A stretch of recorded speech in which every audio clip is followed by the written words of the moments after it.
Hello, welcome, and good afternoon on this Sunday of the Jarman Whitechapel weekend. And this is our 14th edition, and we're really looking forward to presenting some work for you this afternoon. I'm Maggie Ellis. I'm head of the Film London Artist Moving Image Network, otherwise known as FLAME-IN for simplicity. And with me here is Greta Hewison, who's a colleague and also works with FLAME-IN, and she production coordinates on quite a lot of our programs, but is specifically involved with bringing you all the Jarman activities which go on throughout the year. Now, the Jarman Award is very special to us. It was set up in 2008. We launched it then in honor of the legacy of British avant-garde filmmaker, artist, gardener, provocateur, many other things, and the importance of his impact on contemporary practice. Our intention at Film London is to shine a light on filmmakers who are working today and, like Jarman, resist any sort of conventional definition in their work.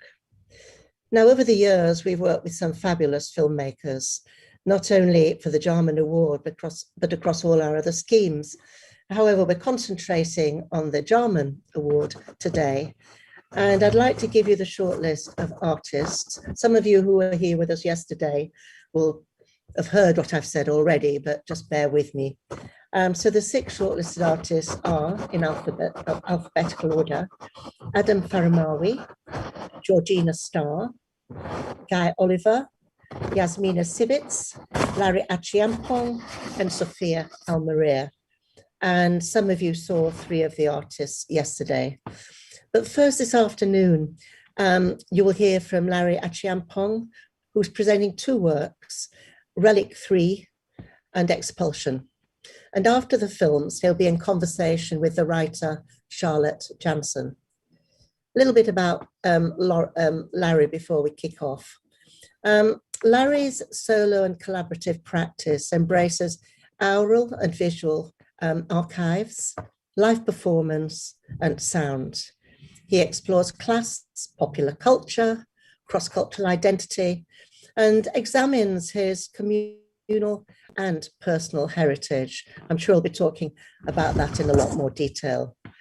He's exhibited and performed, and this is only a few of the places he's worked in: Tate Modern, Venice Biennale, Somerset House, Liverpool Biennale. But very importantly, he's got his first major solo show in March 2022 at Turner Contemporary. And he said to me that this is easily his most ambitious work to date. So you must go down there and see it. Sorry, there's an ambulance going past. A little bit about Charlotte Jansen. She's a British Sri Lankan writer who's based in London. She's written extensively on contemporary art for many publications. And I'll only mention a few: The Guardian, Elle, Frieze, British Journal of Photography, amongst many others. She's the author of 2 books on contemporary photography and presenter, this sounds wonderful, of the Dior Talks podcast series, The Female Gaze. Then we'll have a break after Larry and Charlotte, and we'll come back at 3:30 to hear Adham Faramawy, and at 5 o'clock for a Georgina Starr presentation. And finally, I'd just like to say thanks to all the people who are involved with the Jarman Award, without whom it just wouldn't exist. And first of all, I'd like to say a big thank you to all the artists for their fantastic contribution to the programme. And without you, we wouldn't be here. We've got great partners in the Whitechapel Gallery, and I'd particularly like to mention Ivona Blasvik, the director, Jane and Richard from the curatorial side, and Sam and Ralph for all their technical support in pulling this together. We've got Matchbox Cine, we've got Lee from Matchbox Cine and 121 Captions, who've worked very hard on making the whole programme captioned. So thank you to them. And last but certainly not least, the Arts Council England, who've been continuing support for the work we do, and without whom we couldn't do any of this. And the biggest thing, I suppose, in my working life is working with Flaming Team, Rose and Greta and Duncan, who make my life very nice and very straightforward, and without whom I couldn't be here doing this. So over to Greta. And thank you to Film London and the Flaming Team. Thank you. Thank you, Maggie. Before we go into the presentation, I just wanted to mention a couple of kind of housekeeping points. And as Maggie said, we're really thrilled that all of the presentations this afternoon will have captions available. For the first presentation from Larry Achiampong, the two works will have captions that will just appear as the films play. And for the in conversation portion, if you do want captions for that, you can toggle them on and off using the subtitles / closed captions button at the bottom right hand side of your screen. As Maggie says, after I finish speaking, we'll go straight into Larry's presentation, and then at the end we'll go straight into a break. And we really encourage you to use this break to explore the works by the shortlisted artists that are available on the Whitechapel Gallery website at the moment. If you're watching from the Whitechapel Gallery website, all you need to do is scroll down and you'll be able to see the works there. If you're watching from YouTube, you'll need to click over to the Whitechapel Gallery website, find the Jarman Award programme on the events page, and then click the button that says Launch Weekend Hub page, and you'll find the works by the shortlisted artists there. All of those works have captions that you can toggle on and off, apart from Georgina Starr's film Quarantaine, which doesn't have captions because it doesn't feature any dialogue. And then we'd love to welcome you back at 3:30 p.m. for the presentation from Adham Faramawy. They've invited the poet Nisha Ramaya to read some new writing, and then they'll be in conversation with the curator Kostas Stasinopoulos. So thanks so much for joining us. And here is Larry Achiampong's film, Relic 3. Hey, Larry.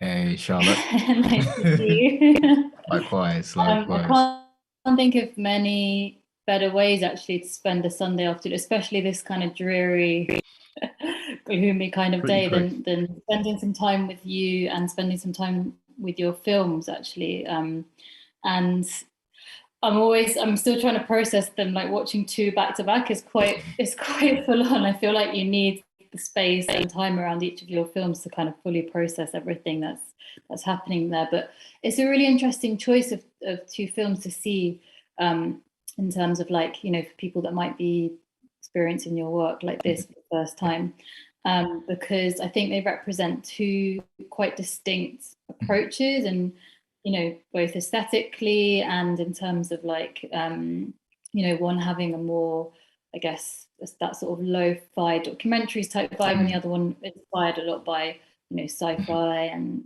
gaming aesthetics, and quite different. But both of them also contain all those themes that you're constantly returning to, you know, around legacy, around race, class, identity, the importance of, like, witnessing and testimony, which is, like, always, like, ever present in your work.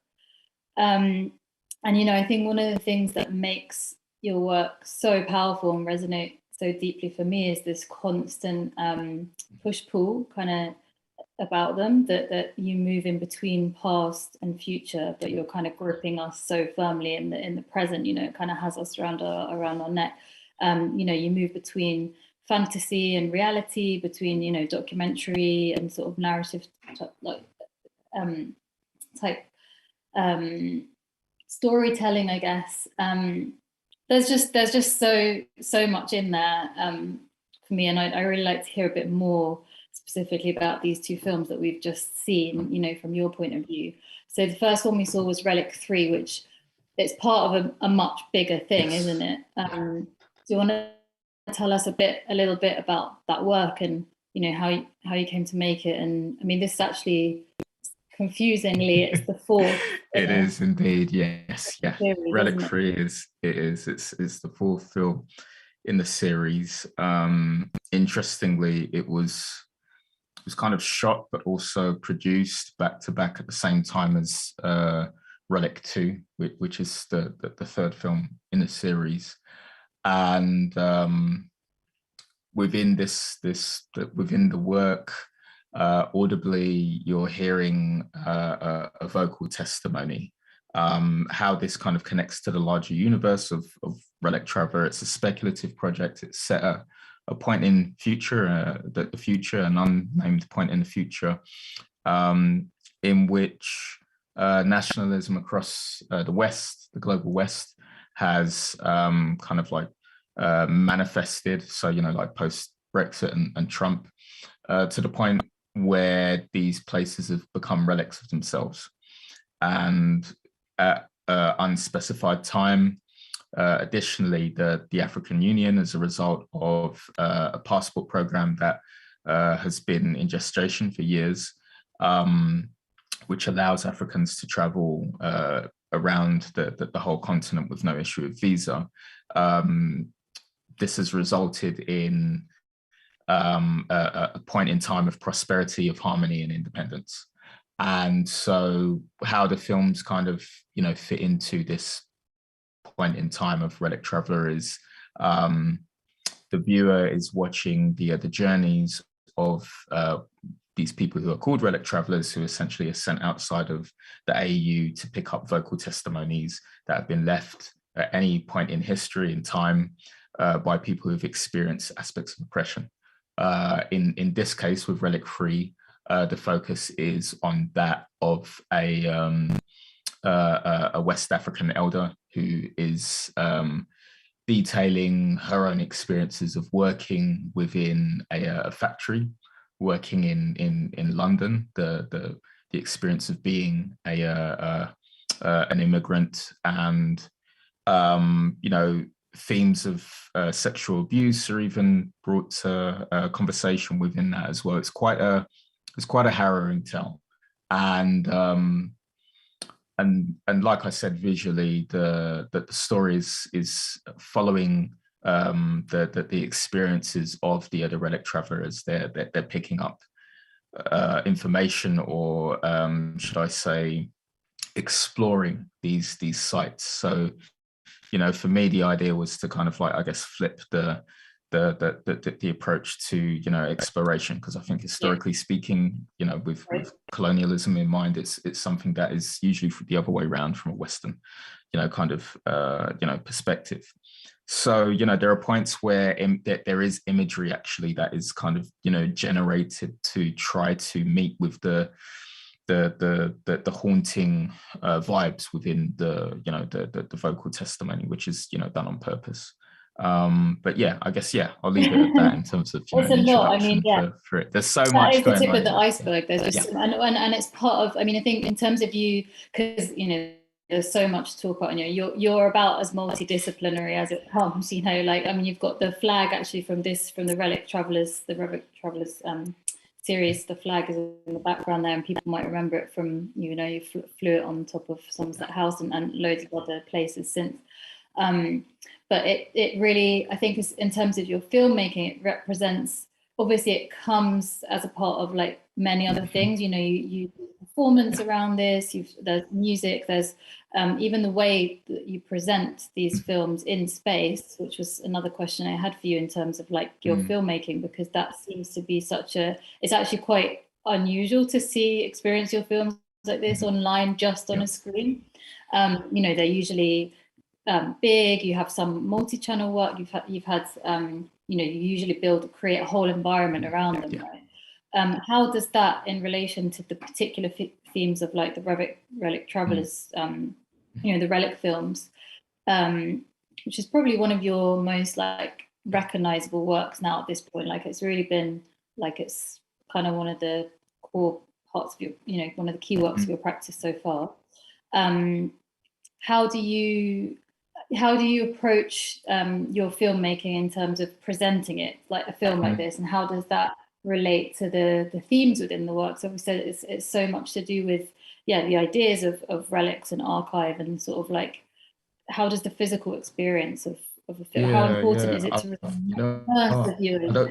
Because I feel like you're so, it doesn't let you go, your films. Like they do really do, you know, immersive is kind of an overused word, but I mean, how do you think about that? I really appreciate that question. I don't think I've been asked that question in that way about, you know, filmmaking before, and just as you were kind of like, you know, going through the motions of that, it made me think a lot about you know, sculpture, of building, you know, and I definitely think that has, I mean, yeah, I did an MA at the Slade, which I finished in 2008. But even at that point in time, when I was, you know, even studying before even graduating, I was quite frustrated with, I guess, just the understanding of what sculpture is or what it could be. And already at that point in time, I was experimenting a lot with sound. I wasn't showing the audio works I was making so much, maybe a couple of things here or there, but I was just working. It was weird. I had two, it was like I was in two studios when I went home. There was the home studio, the bedroom studio. And then when I got into the you know, into the faculty, there was something else that was being built. But the reason why I'm saying that is because, unbeknownst to me, I was working and building elements to do with soundtracking, to do with the approach to prose or poetry, you know, kind of like first person perspectives in writing. I was kind of playing around with some of these things, bridging some of these things together. And even at that point in time, I hadn't really thought about film necessarily as a medium to use. I was massively like a fan of cinema. I loved cinema. I loved films. Was already building up like a collection of DVDs, like inspired loads by my mum and her interest in cinema. But I think, you know, where that became a thing for me to actually build and the process, the answering of your question as to, you know, how the process kind of takes place. For me, it's really just being aware of the fact that you can really involve people, and you can, you know, not just at the point of when the work is done and you think about how that can be played, but this actual process of conversating with people, of bringing people along on the journey, the vision, working together to build that vision. Because, you know, with all of these films, even Sunday's Best, which, you know, this 2016 film, was shot before the Relic Traveller films, is the last film that I kind of like did all the camera work and so many of the other things myself, but I was still collaborating. I was collaborating with my mother, you know, and without her kind of like devotion to the subject that we're talking about, which is, you know, faith, but then also her devotion to the idea, although, you know, she had trust in me, she didn't know what I was going to do or write about.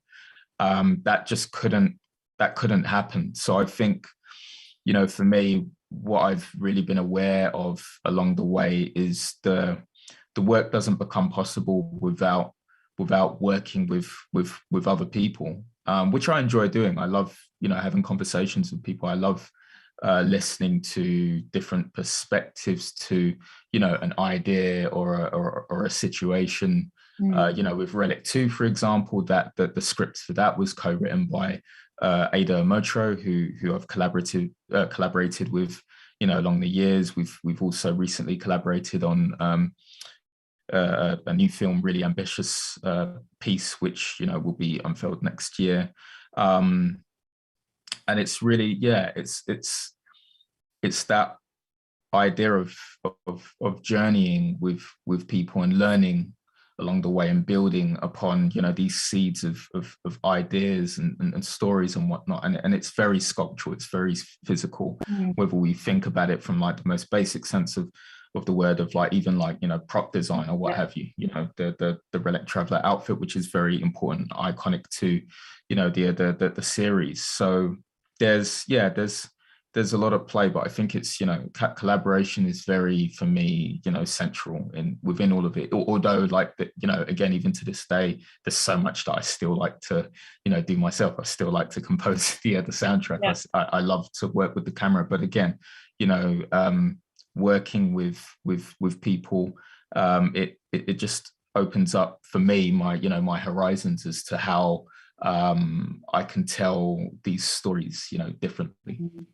And it feels like, it's reflected in the work itself and the themes you're talking about. It's about, the individual and the collective experience, and how we can join those back up, in a way that history hasn't allowed them to be joined up, or has kind of obliterated those bloodlines or obliterated those connections. And you kind of, you see that physically in the work, you experience it when you experience it in the space, but even in your making, your collaborative process, you're constantly interested in these shifting, all, multiplicitous kind of points of view. Like in Expulsion, obviously we have those bits where you hear the voice, and that's something you use sometimes when the voice kind of split. I mean, there's probably a technical word for that. I don't know what you call that effect, but you actually literally shifting and making that like clear that there's different perspectives and different voices. You've worked with some amazing narrators. Each of your films has this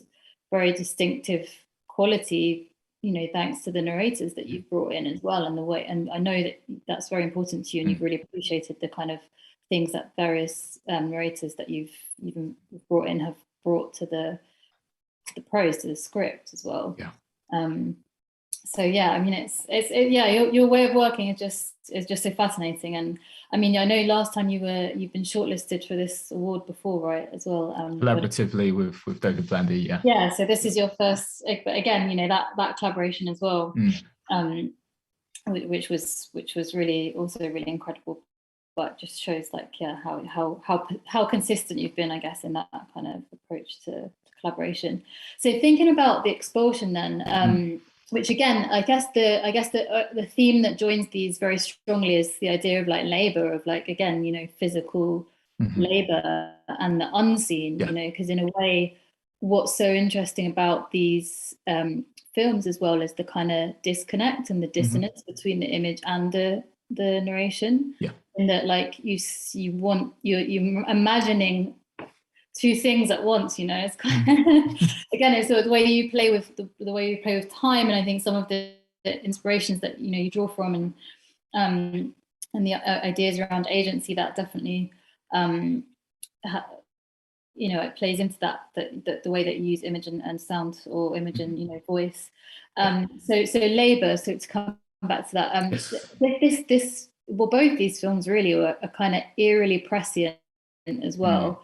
And as was the Beyond the Substrata film that was shot in an abandoned supermarket before the pandemic, which is just crazy now. Like, to think that would become such a, like, an image that would sort of prick the public consciousness afterwards. But you were already like there with it. And these works as well, just as to the cleaning, the sanitation, and who is a key worker, and who's putting there. What are the dangerous jobs? You talk about dangerous labor in Relic 3, and now we see a different, not a job that's thought of as dangerous, but it really is. Like, it's, people that implicit threat, I guess, that's present in both these works. So what about the Expulsion? Like, how did that, because again, all your works are personal to an extent, there's autobiographical elements, you even have your family members in some of them. But this one is really quite close to the bone for you, Yeah, no, it is. And when you were talking about me kind of like telling stories with the work, it reminded me of a conversation I had with my mum years ago.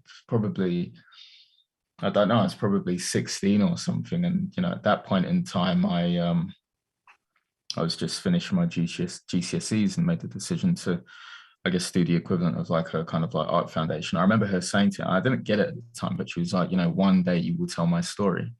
Like, she said it like in a really, like matter of fact way. And like my mum, she just has a way of, she has a connection with divination, I believe, in a way that she can tell, when certain things are going to happen. And they don't always reveal themselves entirely at the point in time, but I didn't get it. But like, I think, when I think about a film like the Expulsion, especially, and that point in time where she said those words, she spoke truth to power, and it manifested in, you know, essentially a story that, of course, concerns me, concerns her, concerns my siblings. You know, relationship of you know, labor, undocumented labor, the migrant experience, how that also connects with the experience of the diaspora and so on, and back again. And I'd wanted to make this film for a while, but I guess I didn't have like the kind of the language or the understanding to be able to talk about things, I guess, from my perspective, because it's my voice, that particular film, where I'm talking a lot about this weird pensiveness of, on one end, kind of like being, you know, envious of not being able to like afford certain things within the environment of like the West End where we travel into, but then also, you know, the lamentation of the monotony of cleaning, just going to these same places again and again and again, either very late at night or very early in the morning, you know, times at which, you know, you don't see many people, and your body isn't at its point where, for me anyway, not at its point where, you know, I want to do much, but we had to, because we had to, you know, to survive, really.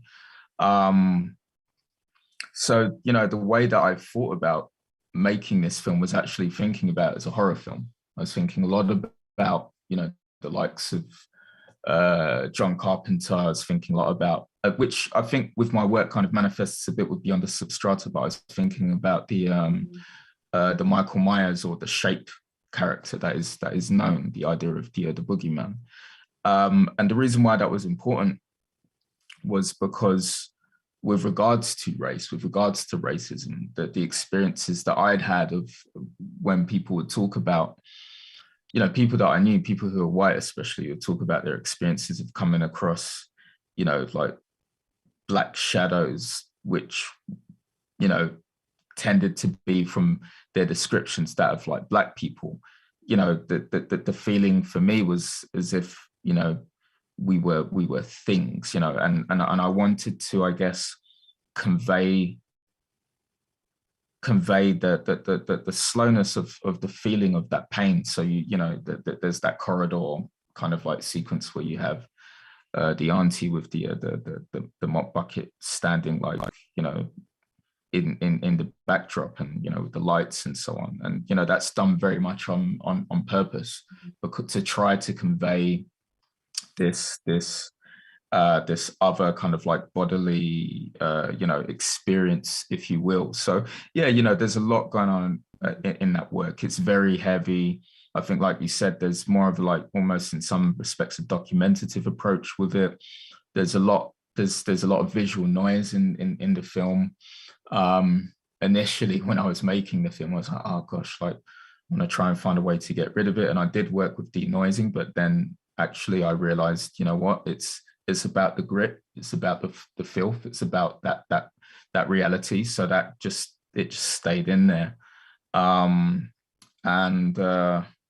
Yeah, it's there's quite a ride in terms of calling upon these memories of doing that kind of work at that point in time. I think, you know, for me, is definitely, in terms of my upbringing, it's a way of, you know, some people in my family where we deal with trauma in a way where we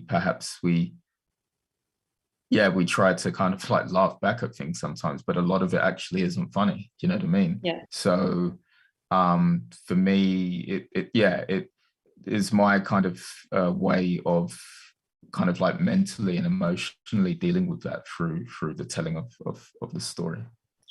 I mean, it's incredibly tense, and, you know, the fact that you make the items on the desk, even, you know, the threat of them falling and what, you know, what might happen, and just like, but there is almost humor in it, that it's so that this thing or this person performing this job could be seen as a threat, you know, or could be hawked out, you know, to use word that you've described the experience of being in space, you know, as a Black person, to be hawked out in that space and treated as a thing, which you follow up, you know, very strongly and beyond the substrata as well. And I think you can see the foundations of that in this work with the way that you shoot it, and you don't ever see really a full body. You know, it's always like the laboring parts of the body, or just like fragments, you know, is that disembodiment, like that kind of cutting up of the body itself and not being seen as a whole. But yeah, almost humor in that just how pregnant that atmosphere is. I hadn't thought about the horror film link, like I didn't realize that, but that's also because, you know, there's that hamminess to John Carpenter's films as well, where it's almost, it is absurd, and I guess again it's like we don't know who the narrator is necessarily, you know. Now we know, you know, we know about the work, we know that it's you, and it is you know, narrating that experience. But again, it's that I guess that kind of uneasiness between image and what's being recounted and stuff. What was also really strong for me in that film is where you recount about the way that you used fantasy and play and like creativity actually as a way of dealing with the monotony, as a way of dealing with the what you said, the mind melting monotony that you describe. And like also I love the people of Twilight as well. I love that way you flip that, you know, as like that sounds like something straight out of like, you know, sci-fi, but you kind of flip it in this way of like, this is actually real life. And but yeah, so do you think that in a way these experiences have, because I have a kind of feeling that the most sort of honest, and you've talked about urgency, you know, about making work because it's urgent, that actually that kind of fantasy, that play, that kind of creativity, that imagination is the urgent element to your work, and the urgent element to life, to like when you grow up in these kind of, with these kind of experiences, which, you know, I can really identify with that, that is how you deal with this monotony, you know, not only me, but the pain of that monotony, and like why you're there, like why you have to, why me, you know, why do I have to? And you know, it also made me smell the sort of the Ben Sherman and Ralph Lauren and the Reeboks, you know, because it's such a, you know, it's said in such a straight way, but you know, we know we're talking from a child's like more naive perspective. It's not what we'd say now, but I could completely remember that kind of feeling, and that, you know, that longing, that wishing to be someone else or to be something else is so deep, you know, when it's like, especially when you're that age, it doesn't go away, we just learn how to deal with it, but that you just really and again, it might be kind of consumerist, it might be about having things or having the bigger houses, or, you know, but why, you know, why do I not have that? Why do I not get to do that, to be that? So yeah, the question really is urgency. You know, you've said like how an artwork should be an urgent thing. So you know, how does that like begin for you? Like why is that? Why do you kind of? I mean, you know, again, with regard to expulsion, you know, shout out to Lincoln Che, my cousin, who did part of the voiceover, brought my words to life, along with artists James Jordan Johnson and Christian Bravo. You know, they believed enough in what I was talking about, and also had connected relationships with some of the things that I was explaining, that it allowed a space where with each of them in different situations, we were able to conversate a lot about these kinds of things, like memory wise, and where they had like kind of like connecting relationships.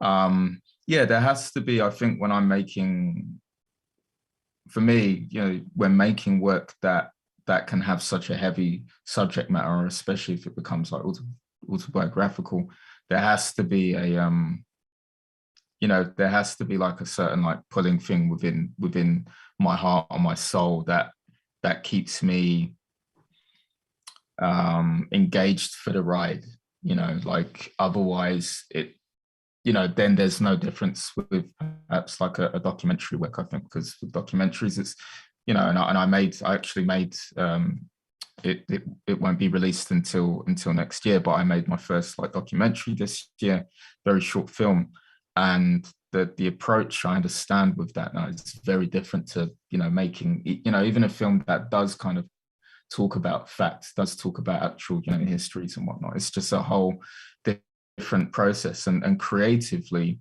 you have the keys to the environment to really reconsider how that is, you know, how that is heard, how that is seen, how that feels. So, you know, there are those moments where I'm talking about, you know, wishing I could have been playing Mortal Kombat, or, you know, playing, you know, Super Mario Kart, very real things that I'd like, you know, like be imagining, and like, but I'm here. And just that weird groundhog feeling of just being stuck, of just doing again and again and again. And I guess, you know, what I find interesting with that is, of course, the spaces, or one of the main spaces you see in the expulsion is like a, you know, an office, which, you know, some people talk about that kind of job as being, you know, really dreary and monotonous and so on. But actually, you know what, try doing like cleaning jobs, like where, you know, those are the things you have to do. Like I don't think that, you know, yeah, of course, I think I'm not saying that there isn't, you know, a dreariness with kind of office space work, but in terms of like cleaning, literally doing the exact same thing again and again and again, and then this approach to,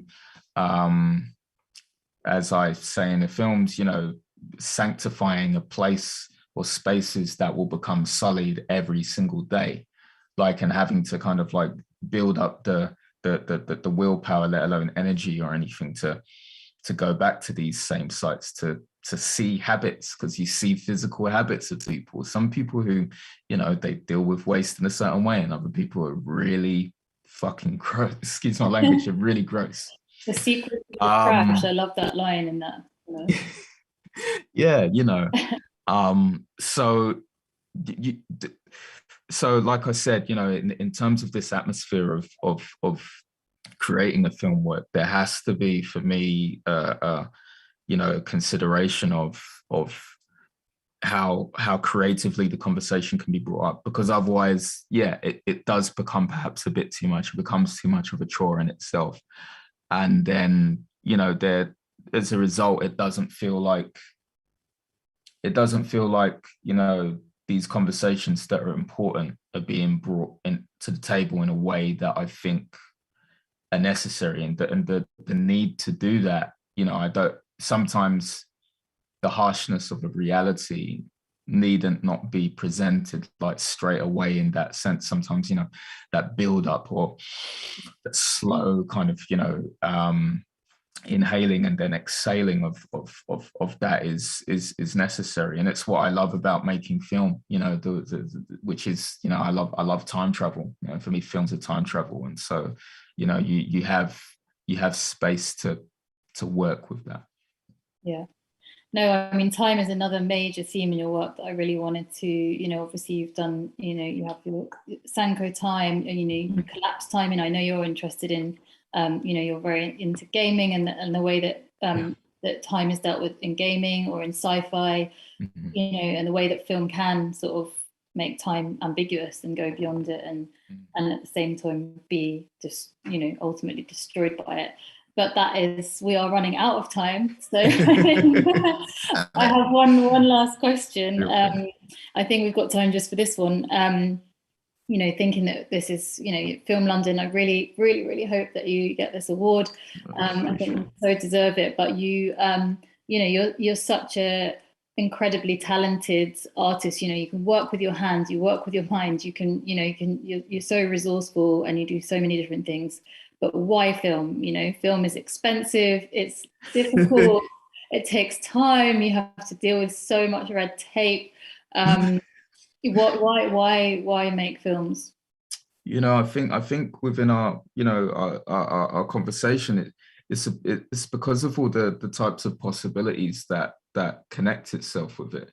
You know, that for me, film, unlike many other like mediums or approaches, it marries the potential and the power of many things. You know, it's not just sound. It's not just, you know, I'm not, you know, I love building a beautiful visual. You see that with examples of films, but it's not just about that for me. It is about the sound. It is about the conversation. It's about the repeated conversation, the changes in between repeating those conversations or referring to those.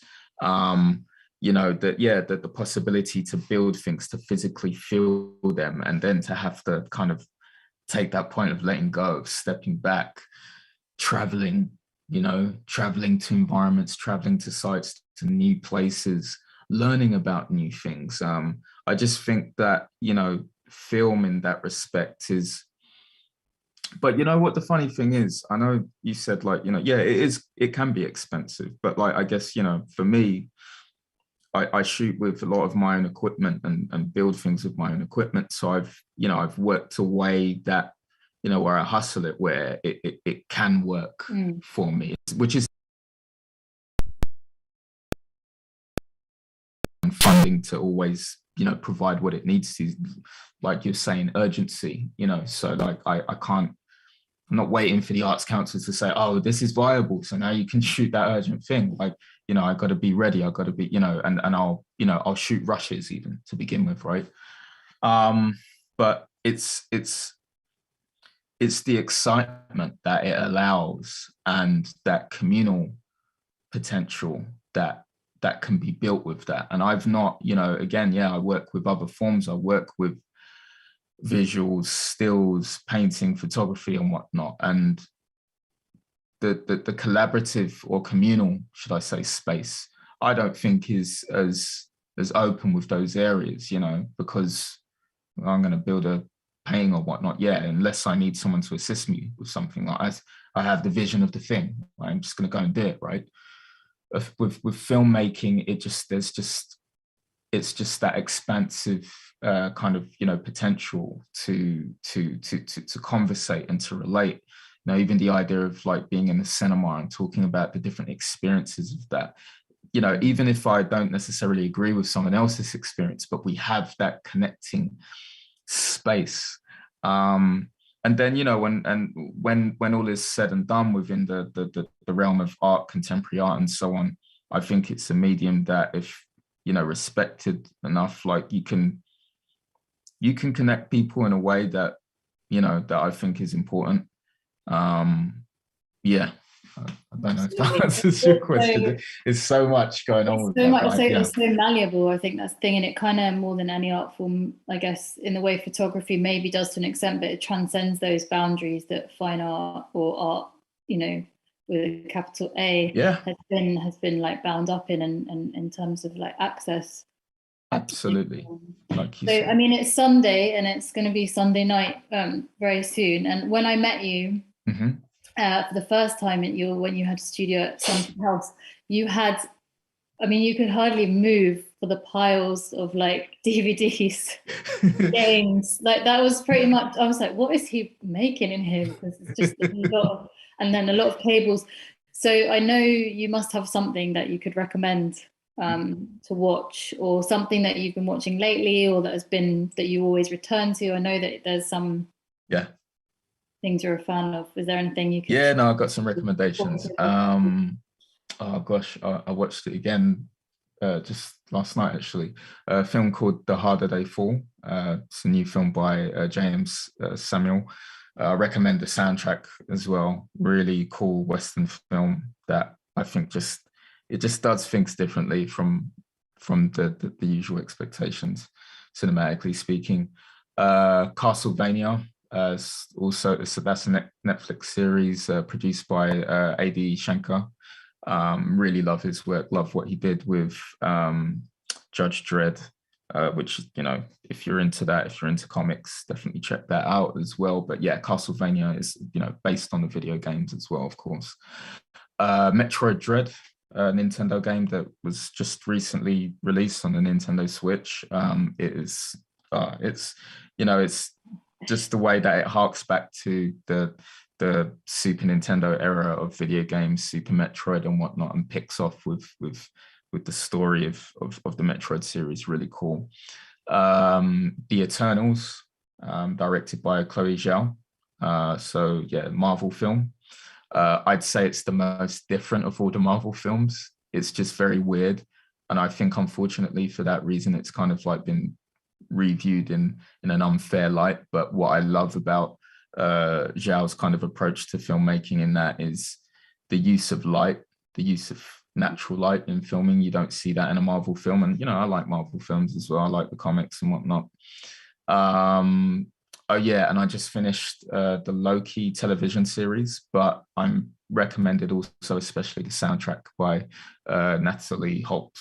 I think that's really, really cool. There's some really good synth, you know, kind of wizardry and witchcraft at play. That is just beautiful. We know you're a fan of the synth. Yeah. I'm indeed. Well, I'm glad I asked you. Thank you. I've got enough for a week. Oh yeah, last me a week now. Set you up, no problem. Larry, thank you so much. Honestly, it's such a pleasure to spend the Sunday afternoon with you. I would happily chat to you every Sunday afternoon. Likewise, Charlotte. And yeah, good luck. I really hope that this award will be yours. But and thanks to everyone for joining and watching and listening. Thanks very much, and much appreciation to you, Charlotte. Thank you.